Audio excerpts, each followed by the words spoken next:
একাদশীর দিনে একটি মাত্র জিনিস দিয়ে 4 রকমের পদ রান্না করলাম। রাধে রাধে বন্ধুরা, কেমন আছো সবাই? আশা করি সবাই ভালো আছো, সুস্থ আছো। সকালবেলা থেকে আগে ব্লগটা শুরু করছি। এই যে সকালবেলা একাদশীর সমস্ত সরঞ্জাম গুছিয়ে গাছিয়ে নিয়েছি, এখন রন্ধন শুরু করব। সাবু রাত্রিবেলায় ভিজিয়ে রেখেছিলাম, যেহেতু এটা বড় দানার সাবু একটু সময় লাগে, তাই রাত্রিবেলায় আমি ভিজিয়ে রাখি। এদিকে মাখানা বার করে রেখেছি, নারকেল ভেঙে রেখে দিয়েছি, নারকেলটাকে কুড়বো। তো সবার প্রথমে সাবু, একটু শুকনো সাবু ভেজে নিচ্ছি। আজকে সাবুর পাস্তা করব, তাই শুকনো খড়ায় আগে সাবুটাকে গরম করে নিই, সেটাকে ঠান্ডা করে মিক্সারে গুঁড়ো করব। আর এখানে বাদাম আলু ফ্রাই করছি। আগে বাদামটা ভেজে তুলে নিয়েছি, তারপর সেই তেলের মধ্যে আলুটা দিয়ে দিয়েছি। আলুটার মধ্যে এখনও লবণ দেওয়া হয়নি, মানে সন্দক লবণ। তো সন্দক লবণটা আর এখন গোলমরিচের গুঁড়ো এর মধ্যে দিয়ে দিলাম, হয়ে এসেছে, নরম হয়ে গেছে। তারপরে তুলে নেব। বাদাম আর আলু ফ্রাইটা একসাথে করি না, আলাদা আলাদা করে রাখি। বাদামটা নলে নরম হয়ে যাবে, মুচমুচে ভাবটা থাকবে না। এদিকে মিক্সচারে আমি সাবুটাকে গুঁড়ো করে নিচ্ছি। যতখানি মিহি গুঁড়ো হয় ততখানি ভালো। গুঁড়ো হয়ে যাওয়ার পর সেটাকে ঢেলে রাখছি। আর আলু সেদ্ধ করে নিয়েছি, একটা আধখানা আলু আমি গ্রেট করে নিলাম। তার মধ্যে এখন সাবু গুঁড়ো দিয়ে মাখিয়ে নেবো, একটা ডো বানাবো। একটু সন্দক লবণ দিয়ে দিলাম মাখাটার মধ্যে, তারপর সাবু দিয়ে আস্তে আস্তে করে একটা ডো বানাচ্ছে। যতক্ষণ একটা শক্ত ডো হচ্ছে ততক্ষণ সাবুর গুঁড়ো দেবো, তারপর সেটাকে লেচি করে বেলে নেবো। তো এখন বেলে নিয়েছি, চারিদিকটা ফেটে ফেটে যাবে। একটা পাস্তার শেপ দেবো, যে কোনো পাস্তাই করতে পারো। তো আমার কাছে ছোট একটা গ্লাস আছে, সেই গ্লাস দিয়ে বা বাটি দিয়ে করার চেষ্টা করছি।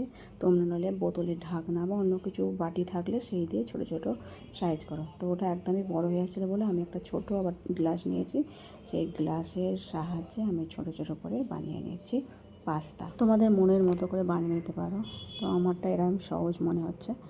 তো হয়ে গেছে, এখন এটাকে হালকা করে গরম জলে দিয়ে তুলে ছেঁকে নেবো। তো গরম জলে দিয়েছিলাম, তো এখন দেখো কড়াতে সানফ্লাওয়ার অয়েল দিয়েছি, এখন পাস্তাগুলো দিয়ে দিচ্ছি। আর আগে আমি যে আলু ভেজে রেখেছি সেই আলু ভাজাতে করবো। তোমরা চাইলে আগে আলু ভেজে নিয়ে তারপর পাস্তাটা দিতে পারো। তো আমি এখন আলু ভাজাটা তার মধ্যে ছড়িয়ে দিয়েছি পাস্তাটা একটু ভাজার পর। তো এর মধ্যে একটু বাদামও দিয়েছিলাম। তো ভালো করে নেড়ে চেড়ে ভেজে নেবো। আর নারকেলটা কুড়ে নিয়েছি, চিনির ক্যারামেল বানাচ্ছি। তার মধ্যে এখন কোড়া নারকেলটা দিয়ে ভালো করে মাখিয়ে নেব। নারকেলের ক্যারামেল দিলে কালারটা বেশ সুন্দর হয়, মনে হবে যেন গুড় দিয়ে মাখিয়েছি নারকেলটা। তো ওটা ডো বানাচ্ছি, যে সাবুটা ভিজিয়ে রেখেছিলাম জল ছাড়িয়ে। ডোটাকে ভালো করে মিক্সিতে একবার ঘুরে নিতে পারো, নাহলে হাত দিয়ে ভালো করে চটকে নিতে পারো, তাহলে একটা ডো হবে। আর ডোটা যদি মনে হয় পাতলা, তাই যে গুঁড়ো রেখে দিয়েছি সাবুর গুঁড়ো, সেই একটু ছড়িয়ে দিলাম। আমি কোনো সময় দিই না, তো ছিল বলে দিলাম একটু। আর ডোটা শক্ত হলো, হাতে সানফ্লাওয়ার অয়েল মাখিয়ে এখন পুলিগুলো বানাচ্ছি।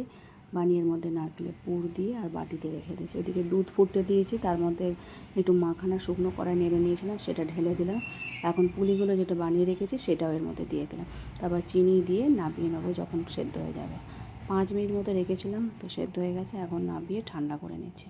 তারপর সমস্ত রান্না হয়ে গেছে, নারকেলের পুর বেঁচে গেছে অনেকখানি, তো সেটাও ভগবানকে সেবা দেবো। তো 4 রকমের পদ রান্না হয়েছে, নারকেল, এখানে আলু ভাজা, আলু বাদাম ভাজা ফ্রাই, পাস্তা, আর এদিকে দুধ বলি।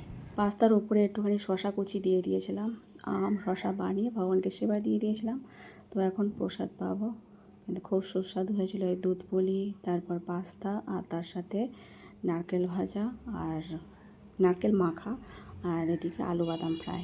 তো এখন প্রসাদ পাচ্ছি সকলে মিলে একাদশীর দিন। আর আজকের মতো ভিডিও এখানে শেষ করছি। সকলে ভালো থেকো, সুস্থ থেকো। হরে কৃষ্ণ।